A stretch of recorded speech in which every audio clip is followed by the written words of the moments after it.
This episode, we've got the ambiance of children playing outside because we have the window open because it's a nice day. This episode, Paige is half awake. Yep.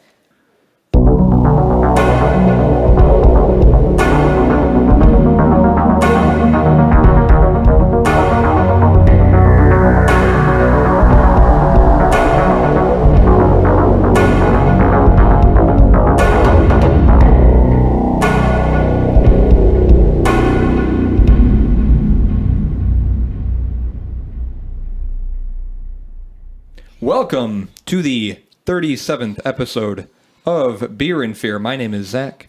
My name is Paige. Oh gosh, So tired.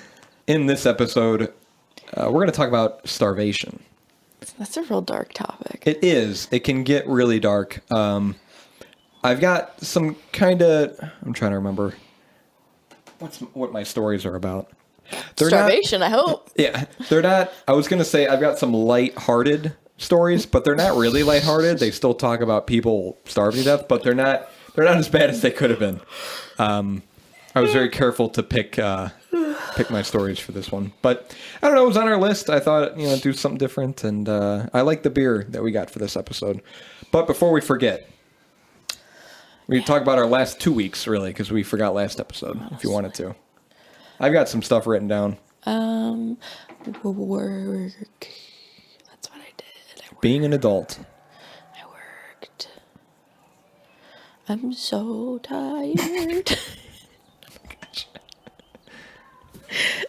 You want like a soda or something? Some Coke or I'm so drained. a pick-me-up? Some sugar? I could just dump sugar in your mouth if you want. There's a lot of chocolate back there, too. Well, thank you. I think it'll just upset my stomach. Just work, huh? Oh, I celebrated Mother's Day with my family. Oh, yeah. Oh, did we talk about that last? Yeah, we did. Did we? Did we? No. Oh, you talked about your plans.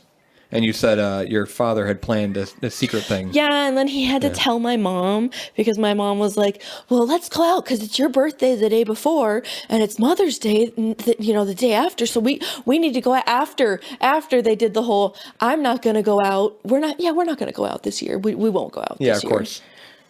And it was so funny. And it was like, he's like, I have plans now, so don't plan anything. And she was like, oh, okay. Okay. Well, that's nice. Hey, you guys, you told me a little bit about how it went, and it sounded good. I was jealous. Really good food. Sounded like... It was fun, but I threw up. Threw up? You didn't tell me. You didn't tell me that. Oh, yeah, I threw up. Was it too much food? I think or was so. it bad? Something bad you ate? I don't know. I honestly don't know. I think, it might have been the mimosa I drank. Or the second one or the third one? I don't know what you're talking about. I will neither comment nor question. I don't know. I was probably I probably ate too fast or something, and then the mimosa just didn't help. Sure. But I ended up Bit. like a grown-ass woman. Yep. I went out, we went to Mater's.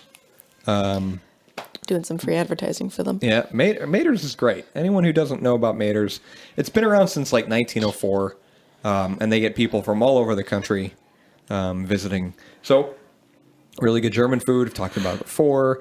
My mom was very happy. I went golfing again. Oh, with your dad? Yeah, since the last episode. We went to this driving range that he practices at, and he really likes going to. So I got to practice some putting and some driving and some short game stuff. Again, I always thought golf was dumb, but I had a lot of fun. Mm-hmm. I'm glad he's into it. He really wants me to get into it. I don't know if I can spend money on clubs right now. I don't know. I feel like I don't have any time in my schedule, even though... Don't commit to it if you can't do it. Yeah. I don't know. It's nice to just... He gave me a card so I can go there if I want to on my own. I talked about Mater's. Oh, I had... So, a couple days ago, I did laundry. I put my clothes in the washing machine, turned the cycle on, and then I went to bed. Yeah. And then I woke up, and remembered I need to take my clothes out of the washing machine and put them in the dryer so I can have dry clothes before I go to work. So I can have clothes ready for the next day. I want to do this before I leave for work. And I try to lift the lid, and it's locked on the washing machine. And that usually means it's because there's a cycle running. And I was like, there's no fucking way that this cycle is still going from last night. And it was. It was spinning very slowly. What the fuck? The washing machine was just spinning and spinning. And it had been spinning for about 8 hours. And I'm a little concerned about my electric bill and possibly my water bill. I feel like you should for this month. But I was able to crack the lid open a little bit and point a flashlight in there, and I could see it spinning and spinning. So what did you do? I tried to start a new cycle to get it to reset, and it wouldn't. Like, I hit start, and it would just not do anything. I hit stop, same thing. It would just keep spinning. So I put in a maintenance request. Thinking, great, all of my clothes, literally I have one pair of clean underwear for tomorrow. Oh my gosh. And the rest of my clothes are in this washing machine, wet. So I hope they get out here soon and fix this and hopefully replace this washing machine. That's a benefit of living in an apartment, is that these things get taken care of for you. You're living on your own, you're shit out of luck. It's like, fuck, I gotta hire a guy, you gotta come out here and look at this and try to fix it. And if you can't fix it, I have to buy another one. I have to go to the store and buy a washing machine, have someone install it. It's a pain in the ass. So one benefit, I guess, living in an apartment is that stuff's taken care of for you. But as I was sitting there with the maintenance request submitted for the past, it had been 5-10 minutes, I was like, oh, there's a circuit breaker in my closet that controls all the circuits in the apartment here. So I went to there and I looked at the one and I was looking and I see washing machine. Perfect. Flip that off.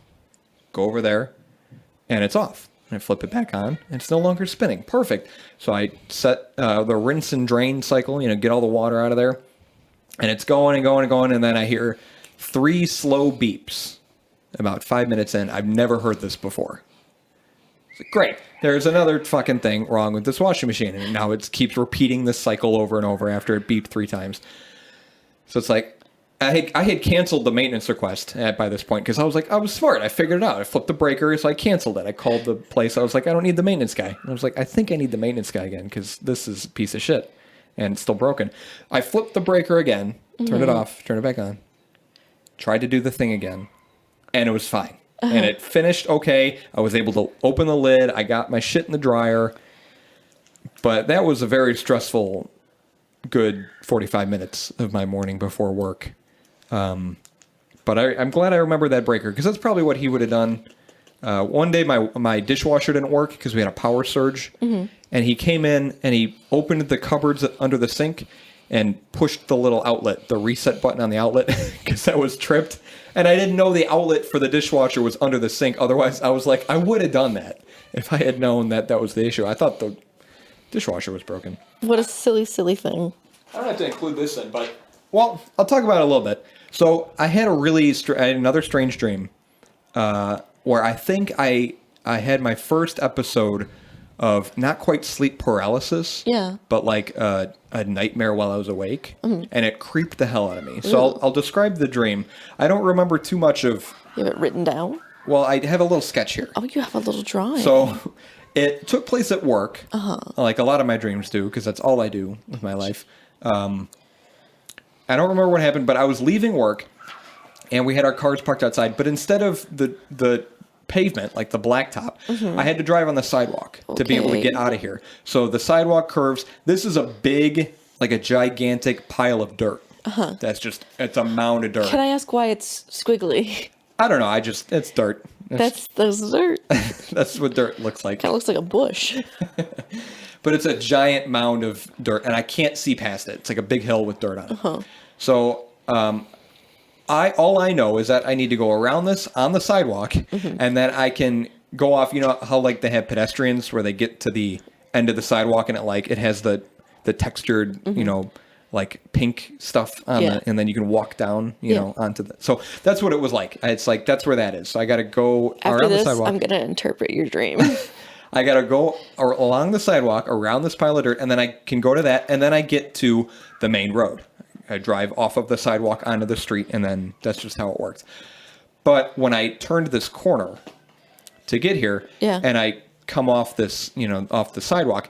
It's a big grassy area instead. It's a gigantic hill of just open. It's just an open field, a big open field. And I get to the top of this hill, and this whole time I'm not in a car. I'm like it's as if I were driving, but without a car. So like I'm moving the speed of a car. Yeah. Just leaning back. I'm not in a vehicle. I was just kind of seeing this from a car's perspective. But I get up on this hill, and when I get to the top, I can see the street, and it's way down on the bottom of the hill. And it's like, it's a big drop-off. So it's like I can't just go down this hill and get onto the road because it's like a cliff. So it's like, fuck, now I'm stuck, and it's just I'm in this big open area of just grass. And there's like random signs for like small towns. It's like, I forget there was a sign, it was like Pleasantville or something like that. What was creepy? Let's speed this up a little. I get to the top of this hill. I see the road. I'm like, fuck, I got to turn around. I got to go back around and find another way. As I'm looking and I turn around, I see something like this. Oh, an elephant? A decorated elephant. What is wrong with you? With giant tusks. And it's kind of like the height of a rhino. It's not as tall as an elephant. It was sort of like a baby elephant, but it was big. Mini elephant. It was still big, and it was decorated in a bunch of shit, like jewelry. And it was charging at me. So I'm at the middle of nowhere, this big empty field. I don't know where I'm at. And this fucking crazy-ass monster is charging at me. And I wake up. That's when I wake up. And I'm laying down, and I remember, like, shaking and, like, shouting in my sleep. And I look at my ceiling, and I can see, like, clear as day, a spider about this big crawling above my head on my ceiling. And I'm just staring at it. Not, like, I'm frozen. I can't move. And then, all of a sudden, I jolt up again, and it's gone. That's terrifying. Yeah, I saw it clear as day. It was a spider crawling on my ceiling, and it was gigantic. And I don't think I've ever had an experience like that before, where it's like, it wasn't sleep paralysis, but it was, I don't know, kind of similar, I guess. I don't know. But I had to draw this sketch because otherwise I would have forgotten kind of what it looked like. But that was a scary dream. Get in the beer, or did you want to interpret that dream? Oh, I don't know anything. I don't know what to say about the elephant. The elephant? What I was going to say, the big pile of dirt is you making a mountain out of a molehill. Do you know that phrase? I've heard the phrase. I don't know what it means. Okay, so it means that you are making a bigger issue out of a small issue than what actually is. And you having to drive around it on the sidewalk is because you're handling it in like an unorthodox way. Okay. So you're deciding to go a complicated route when you could take a different route, but you don't see a different route. I could go over the hill. All right. That's my interpretation. Okay. Our beer for this episode. This is a really cool tie-in. So the name of the beer is called Food Truck. Food Truck. Oh, and Starvation. Oh. There you go. Oh, my. And it's by... Now you got it. Yep. It's by Ravinia Brewing. Ravinia. Mm-hmm. It's a fancy name. They have two locations. There's a taco bar and tap room at 582 Roger Williams Avenue in Highland Park. Taco bar and tap room. They've been open since 2016. And then they have a brew pub at 2601 West Diversey Avenue in Logan Square, Chicago, since 2019. Mm-hmm. Now, that address might sound familiar. The brewery might sound familiar because back in episode 27, we discussed the fantasy of opening our own brewery in Chicago. Remember that? We talked about a beer called Graveyard Shift by Arcade Brewery, but they closed in 2016. Oh, yeah. And Ravinia is the brewery that moved in. I remember. And I was like, we have to try this beer. We have to try these beers. We have to try a beer from Ravinia. So here we are. Wow. We're trying Full Ravinia circle. Brewing. Yep. So a little bit about their taco bar and tap room. The one in Highland Park. Its website says, a community gathering place for Chicago's North Shore. Our Highland Park tap room and taco bar features a scratch kitchen, craft brews, and the best beer garden on the North Shore. Their menu features items such as burrito bites, quesadillas, which, birria, it's got two R's, birria, as I found out, is a type of stewed meat, And a quesadilla is birria served in a taco with queso and dipped in consomme or beef broth. So a taco with stewed meat, queso, and you dip it in beef broth. Damn. Sounds amazing. Quinoa salad and other Mexican favorites. Quinoa? Yeah. And then about the brew pub, says featuring approachable craft brews and an exploration of styles Approachable. that run the gamut from innovative to traditional. Whether you're drinking a continental-style Pilsner or a Goza with Thai ginger and forbidden black rice, Forbidden black rice. we brew unpretentious beer for unpretentious people. Well. Speaking of pretentious, So no pretentious people drink the here. guy at Mater's next to me, which I told you about, he was the bartender. Uh-huh. His shift ended, and then he joined, I believe, a friend or a frequent flyer of the bar on the other side as a customer and was drinking with him. And they were really getting into beer styles and talking about different beer styles. I heard him mention something about a Kolsch. And he's like, Kolsch is like, it's got a lot of hop flavor to it, And then they're talking later about a beer. It's like, hey, what is that flavor? Is that the hops? Is that? And I'm like, fucking, it reminds me of Paige and I. It's like not knowing what the fuck we're talking about. I don't know. I assumed this guy knew his shit because he's a bartender, but he was also on the younger side. He looked younger than me. What is that? What's in there? What is that, hops? That yeast? I can taste it. And their Logan Square menu features a wider selection of beer and food, including desserts. You're a dessert. So if you go to the Logan Square one, where Arcade Brewery used to be, open since 2019, they have churros, I think, for desserts. I saw on their menu. Really good menu. Churros. A lot of Mexican food. You can find them at Ravinia Brewing on Facebook, Twitter, and Instagram. At Ravinia Brewing. So, food truck. This is the description from their website. Pilsner. That's it. That's it. Yeah, their website has very brief descriptions of their beers. I can tell that was And this, one. this is all they have to say about. It was about 3 syllables. Yep. So I tried to find descriptions from other websites. So from Drizzly, it says crisp and light food truck Pilsner has a biscuity creaminess for a beautifully balanced finish. This continental-style Pilsner bridges the gap between traditional European Pilsners and the frequently over-hopped American Pils. And then from Untapped, you love food, you love trucks, you love food trucks. We honor these noble carriages with a beer of equal humility and deliciousness. Step up to the window and enjoy. Ooh.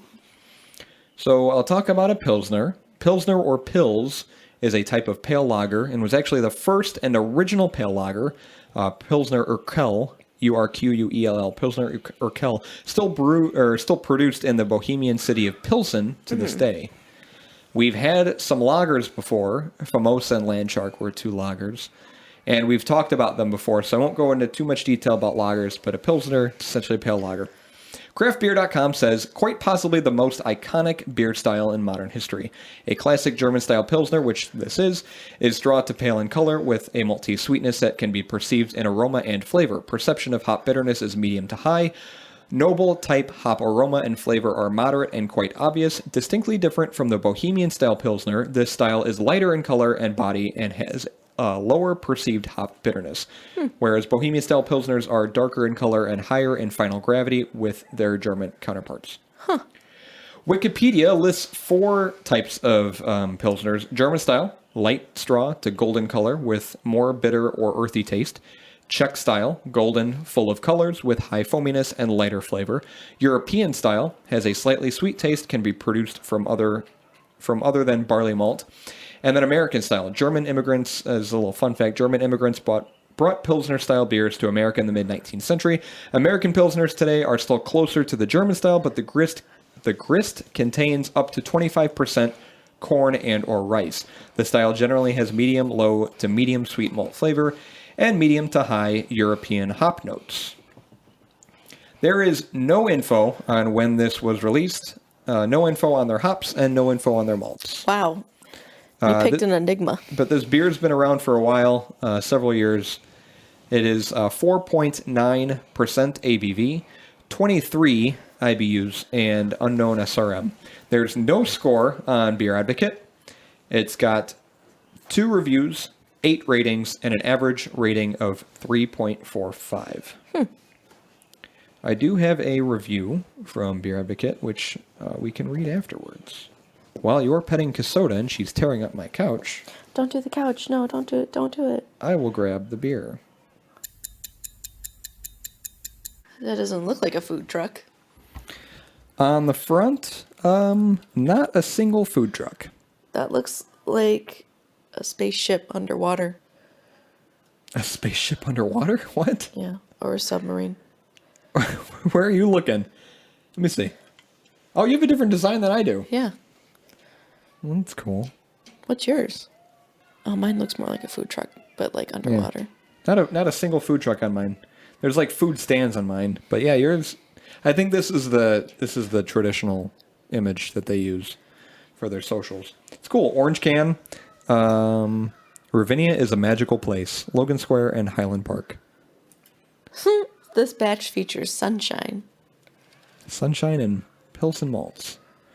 Pair with nachos, lawn chairs, and kites. Wow. I've never eaten a kite.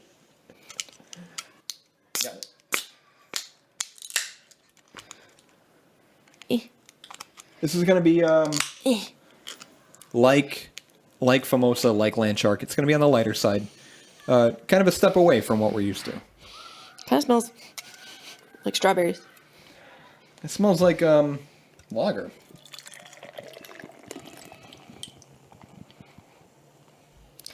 Why do I even try? There's more foam in your glass than beer. I know. What a light color. Yep. That is a very light yellow. Wow. Straw yellow. I'm going to grab a picture.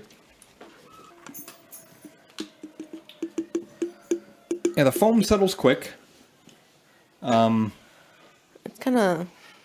It's frothy, though. Yeah. Kind of reminds me of West Coast Wizard. Also very frothy foam. To me, it smells like... I don't... Like dirty fruit. You know? Dirty fruit. Like raspberries that you just... Okay, so in my... Oh, yeah. Raspberries. Yeah. Because they kind of always smell a little bit dirty. It smells like straw. Mm-hmm. And like wheat. Well, straw and wheat. I definitely get a raspberry smell. Grains. Which is strange. Yeah, let some light fruits in there.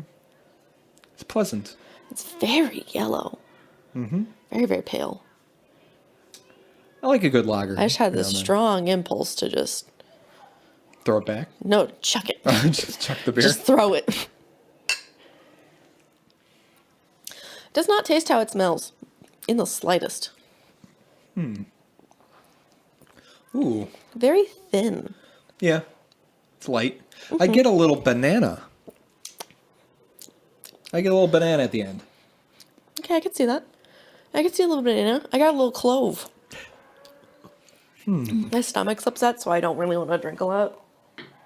Well, it's probably a good thing that, one, it's a lager. It's light.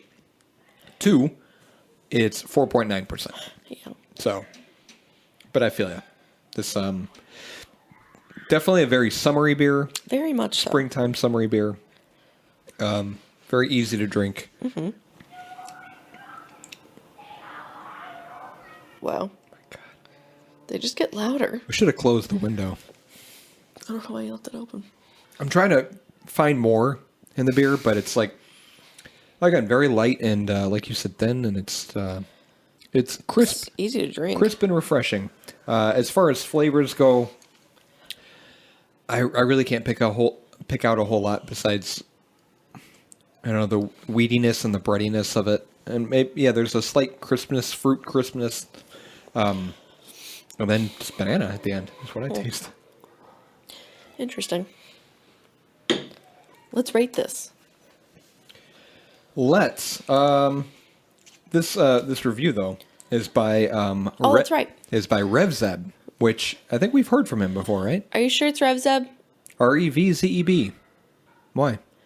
Because I feel like I've seen that. Do you have the review, or you just type it up? No, I have. Well, I don't have it pulled up in beer. I've got to copy and paste it. Oh. Why? Because I don't remember if. Hang on. I can try to pull it up. Food truck beer advocate. Oh, there's another food truck by Henderson Brewing Company. Oh, yeah. That one has an actual food truck on it. Here. Okay, Rebzeb, yeah. Yeah. Because right here, there's our dev. Oh, yeah. And I'm always like, what is that? Yep. I think that's, I think people can rate your comments. Because they're very strict on their ratings. You can't just, like, give a bullshit 2-word rating. They're like, you have to give a full essay. I can explain it. So, RevZeb from Illinois, which I think we've read reviews by him before. He says, clear, darker gold for style, classic white head. Clear, darker gold for style, classic white head. Pilsner malt and a surprising amount of yeast fill the nose, with some hints of banana in there too. Mm-hmm. I got that in the taste, not really in the smell. Taste is watered down Pilsner malt, grains, and yeast. Nothing bad tasting, just bland. It doesn't pop in flavor or crispness. Feel is bready, mild, and watery. It is watery. It's a lager. Now, I don't know what Pilsner malt tastes like, but Pilsner malt is the malt that's used in Pilsners. Really? I just don't, I'd have to compare a Pilsner to another lager that doesn't have Pilsner malt in it, so I can know what I'm tasting. To me, it reminds me of a beer that I would get at a ball game, because they're mostly lagers. But I like it. Let's see where. I think it's good. See where I'm going to put it. It's good. It's good. Oh, all right. Let's get through this so I can go to bed. God, I wish our time together wasn't so short. Yeah, it's unfortunate. You should just try to get the mornings off.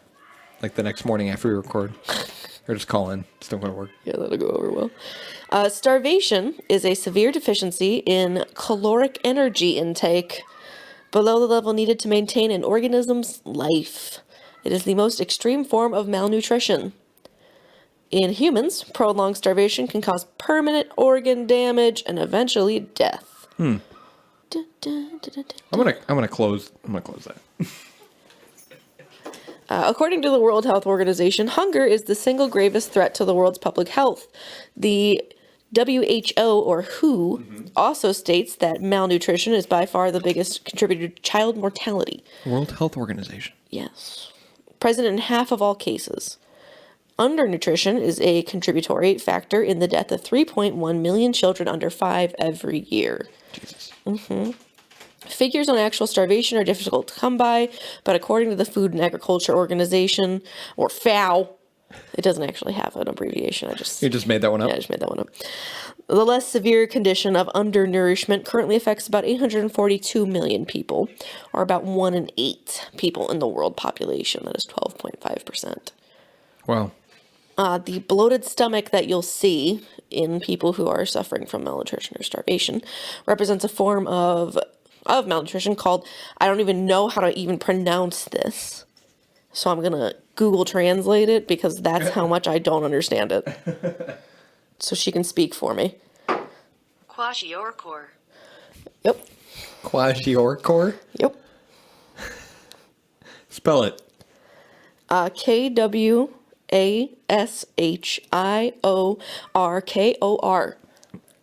Yeah, it looks like Kwashiorkor to me. I don't think that's how you say it, but That's what it said. that's what we're going with. Initially, Kwashiorkor was thought to relate to diets high in carbohydrates, like maize, corn, but low in protein. While many patients have low albumin. Albumin? Albumin? I thought it was albumin. Albumin. Oh, albumin. This is thought to be a consequence of the condition. So signs and symptoms. I don't know why I said conditions. My brain didn't know. So the beginning stages of starvation impact mental status and behaviors. These symptoms show up as irritable mood, fatigue, trouble concentrating, and preoccupation with food thoughts. Yeah, I wonder why. People with those symptoms tend to be easily distracted and have no energy. See, I'm easily distracted and have no energy, but that's just because I'm fat. And food thoughts. I wonder why. As starvation progresses, the physical symptoms set in. The timing of these symptoms depends on age, size, and overall health. It usually takes days to weeks and includes weakness, fast heart rate, shallow breaths that are slowed, thirst, and constipation. There may also be diarrhea in some cases.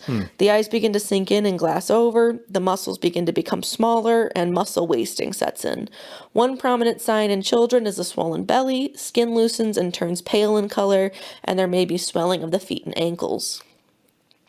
You could also develop a weakened immune system. Slow wound healing and poor response to infection. Rashes may develop. The body directs any nutrients available to keeping organs functioning. Why do things swell? Do you know? Like, why is there swelling? Because it's weird to see, like, Maybe a weird amount of salt content in the body. a bloated stomach while you're starved. I don't know. It just seems backwards. Other symptoms are gallstones and then irregular or absent periods in women. Which, if you didn't know this, gymnasts typically don't have their periods because of the weight they maintain.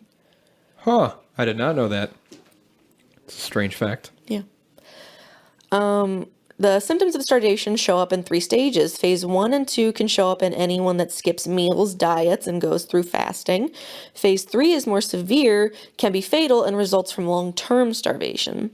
So phase 1 is when meals are skipped. The body begins to maintain blood sugar levels by producing glycogen in the liver and breaking down stored fat and protein.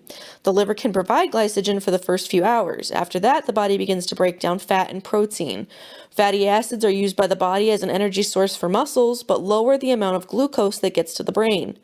Another chemical that comes from fatty acids is glycerol. Talking about something completely different now. Fatty acids. It can be used like glucose or for energy, but eventually runs out. Phase 2 can last for up to 2 weeks at a time. Up 2 weeks at a time. In this phase, the body mainly uses stored fat for energy. The breakdown occurs in the liver and turns fat into ketones. After fasting has gone on for 1 week, the brain will use these ketones and any leftover glucose. Using ketones lowers the need for glucose, and the body slows the breakdown of proteins. Phase 3, so by this point, the fat stores are gone and the body begins to turn to stored protein for energy. This means it needs to break down muscle tissues, which are full of protein. The muscles break down very quickly. Protein is essential for our cells to work properly, and when it runs out, the cells can no longer function. The cause of death due to starvation is usually an infection or the result of tissue breakdown. The body is unable to gain energy to fight off bacteria and viruses. The signs at the end stages include hair color loss, skin flaking, swelling in the extremities, and bloated belly. Even though they may feel hunger, people in the end stage of starvation are usually unable to eat enough food. So medical reasons for starvation, anorexia, bulimia, eating disorders, celiac disease, coma, major depressive disorder, diabetes, digestive disease, constant vomiting. Circumstantial causes would be child, elder, or dependent abuse, famine, hunger striking, excessive fasting, and poverty. So treatment for starvation is, it has to be done cautiously because of refeeding syndrome. And refeeding syndrome is a metabolic disturbance that occurs as a result of reinstitution of nutrition in people and animals who are starved, severely malnourished, or metabolically stressed because of severe illness. Like, you can't, I know that you can't, like, give them food, like a bunch of food right away. Yeah. Same thing with water. It's not good to give someone who's been dying of thirst a bunch of water right away. Yeah. You do it a little bit at a time. So it says rest and warmth must be provided and maintained. Small sips of water mixed with glucose should be given in regular intervals. Fruit juices can also be given. Later food can be given gradually in small quantities. The quantity of food can be increased over time. And then, let's see. Oh yeah, capital punishment. Do you go into that? I won't go into it if you do. I talk about immurement. Historically, starvation. Whoa. She just launched herself up the cat tower. has been used as a death sentence, as I laugh. From the beginning of civilizations to the Middle Ages, people were... Oh, wait, no, you know what? It goes over a mirrored. There are other types of capital punishment that relate to starvation, but I specifically talk about immurement. I just won't go into it. That's my section, then. Okay. A lot of science. There's definitely a lot of science that goes into it, but... I do want to look up why the ankles swell, though. Or why your stomach swells. It's like lack of food. Oh, for the stomach, it's the extreme lack of protein causes an osmotic imbalance in the gastrointestinal system, causing swelling of the gut. Diagnosed as an edema of or retention of water. Oh, okay. So I'm guessing the swelling of the ankles is also water.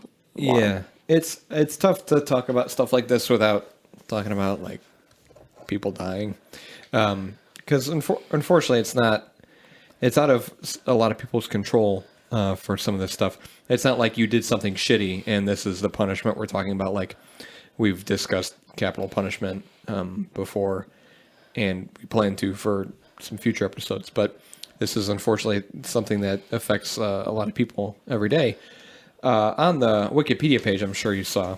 Yeah, I saw that. That little infographic, little map of the U.S. we'll include on the website that shows the percentage of population suffering from hunger.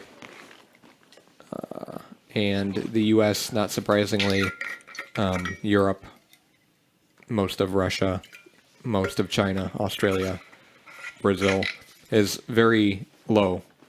Canada, it's very, very low. Canada.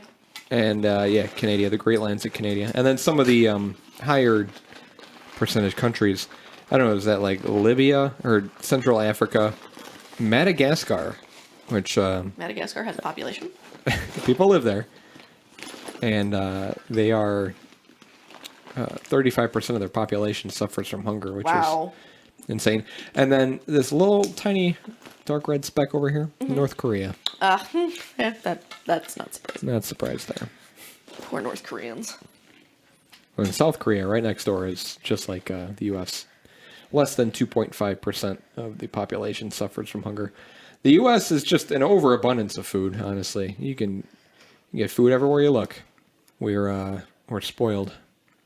So, as far as a story, like I mentioned, there's so many different directions you can go when discussing starvation. I was thinking about covering periods of famine. You mentioned hunger strikes, poverty, or talking about concentration camps, but all of that sounds super sad and depressing. So I landed on immurement, which is a new word for me. Immurement is a form of imprisonment, usually until death, in which a person is sealed within an enclosed space with no exit. This includes instances where people have been enclosed in extremely tight confinement, such as within a coffin. When used as means of execution, the prisoner is simply left to die from starvation or dehydration. This differs from being buried alive, where the victim usually dies from asphyxiation. There's an article from allthat'sinteresting.com. Allthat'sinteresting.com. It was written in 2017. I'm pretty sure you're on there. Oh my goodness. Oh my gosh. Written in 2017 by Joel Stice. Titled Immurement, A History of Walled-In Terror and Cruelty. Ooh. I'm going to read this article. Go for it. I don't know if I'm allowed to do that. Just read an entire article. You've said that before. Didn't stop you. So it starts with a quote. Lay it on me. I resumed the trowel and finished without interruption the fifth, the sixth, and the seventh tier. The wall was now nearly upon a level with my breast. I again paused, and holding the flambeau over the masonwork, threw a few feeble rays upon the figure within.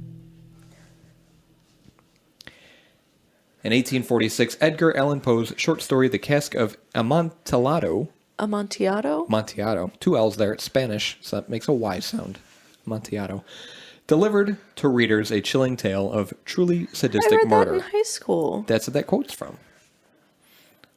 Pretty sure.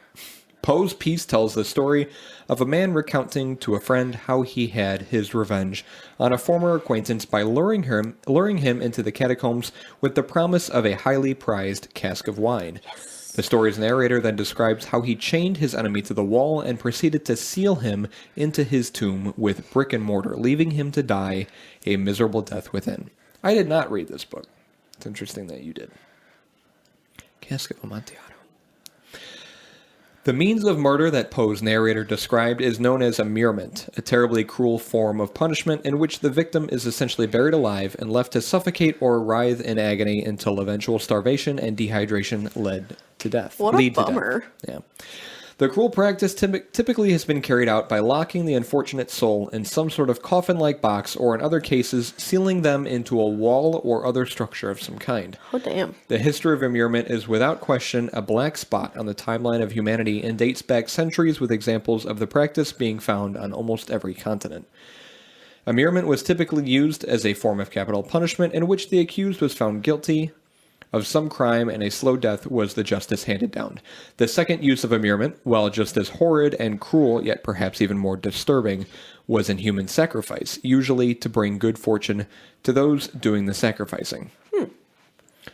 Otherwise, one of the earliest uses of immurement dates back to the Roman Empire, when it was used as punishment for a class of priestesses known as the Vestal Virgins.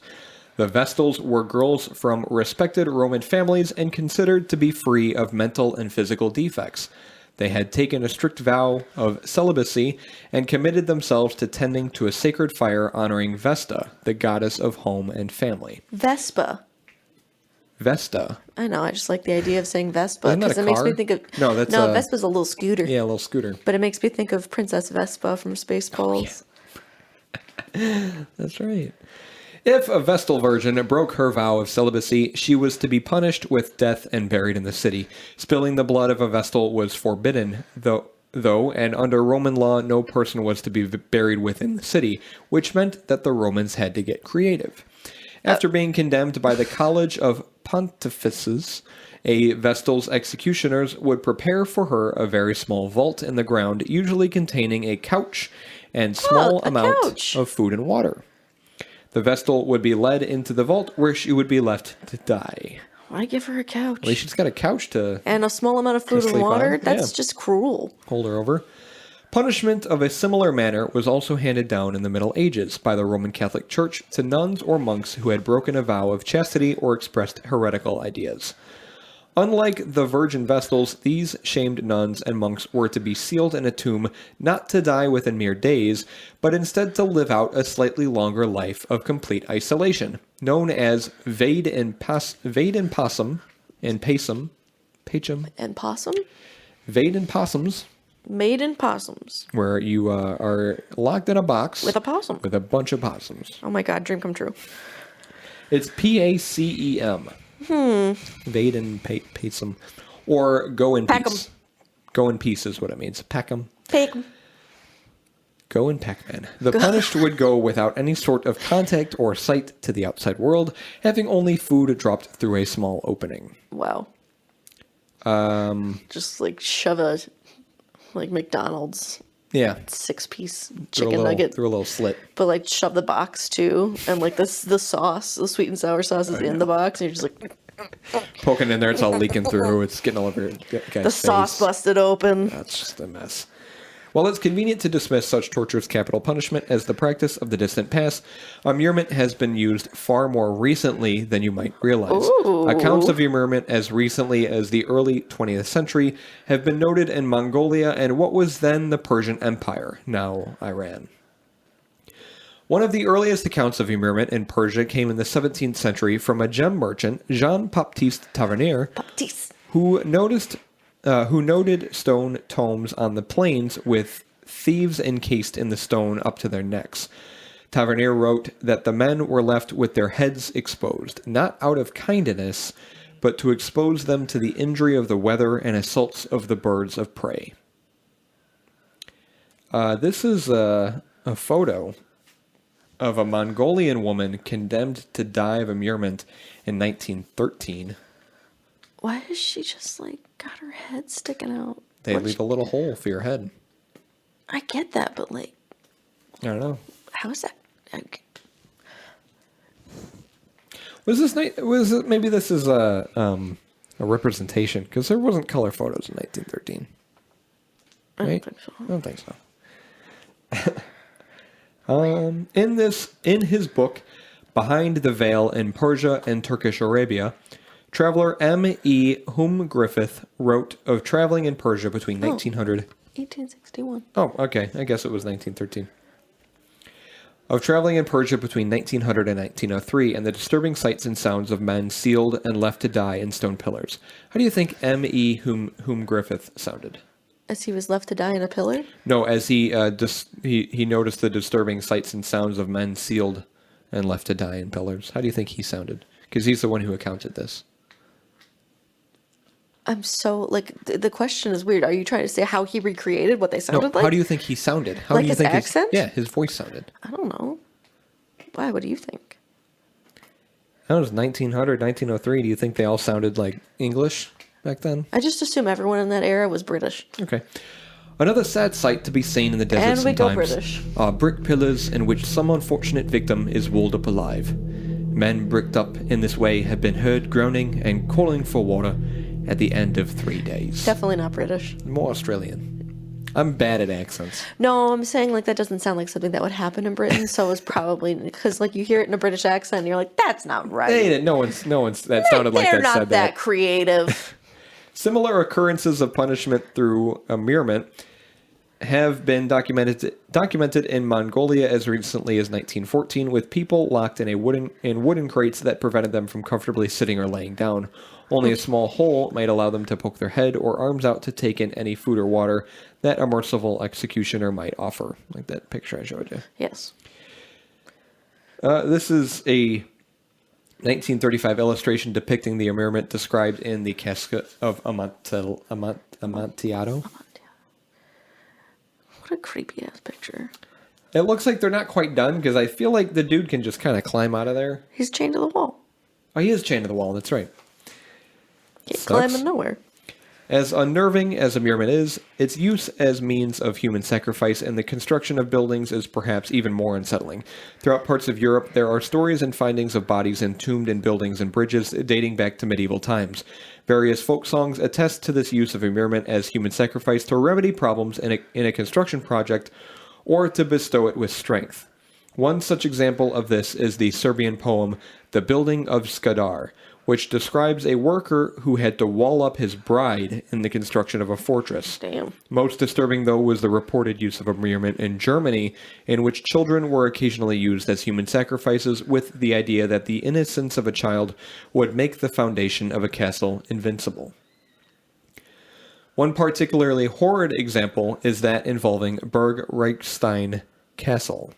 While rebuilding the already 400-year-old castle in the mid-16th century, nobleman Christoph von Heim was assassinated by a farmer who claimed that von Heim had immured his son in the castle's foundation. Mm-hmm. Today, the castle functions as a hotel and popular spot for weddings. Did they get him out of the foundation? It's not. That's not noted in there. That's not disclosed. Yeah. He may still be in there. Immurement was also reported to have been used in the construction of churches, such as one in Vilnitz, a district of the German town Putbus. During the construction of these churches, shortly after the introduction of Christianity to the area, the project was plagued with problems. Rather than seek out the cause of such problems, blame was given to the devil, and the immurement of a child in the churches was taken as the viable solution. Sadly, physical evidence indeed attests to this practice in various places throughout Europe. Accounts in the 1800s of the demolishing of a bridge in Bremen, Germany, reported the skeleton of a child in the structure's foundation, and an adult skeleton was found within the walls of a church in Holsworthy, England in 1885. The catacombs in France are literally just skulls. Oh, yeah. That's right.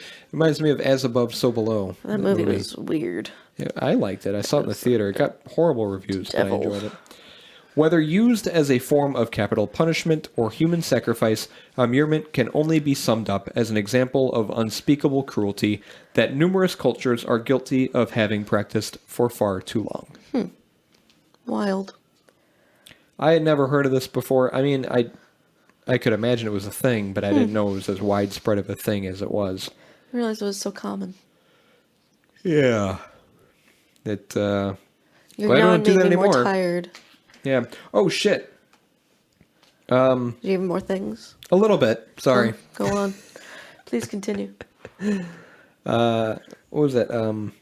I was gonna say that I'm glad that that's not used as a form of capital punishment anymore. And that reminded me, I saw in the news that South Carolina is bringing back the firing squad Are you fucking kidding me? as a form of capital punishment because I think they're low on the injections used for lethal injections, which we talked about.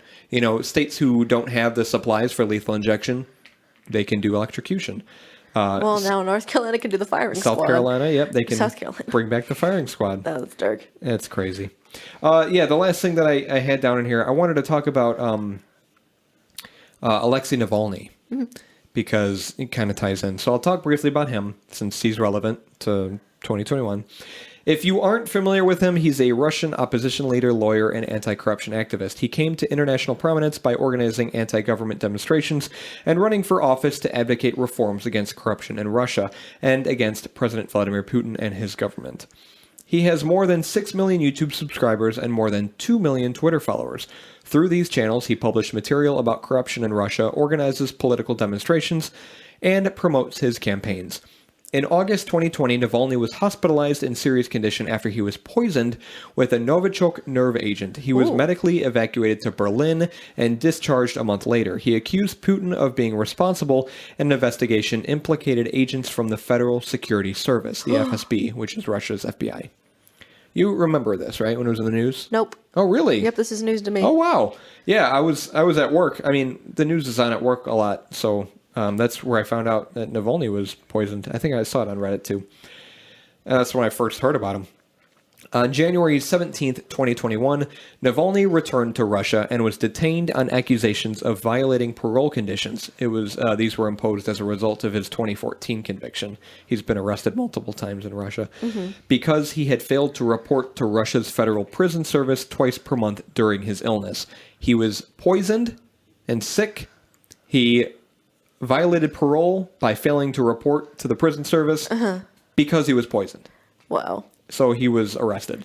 On February 2nd, his suspended sentence was replaced with a prison sentence, meaning he will spend over 2.5 years in a corrective labor colony in Vladimir Oblast.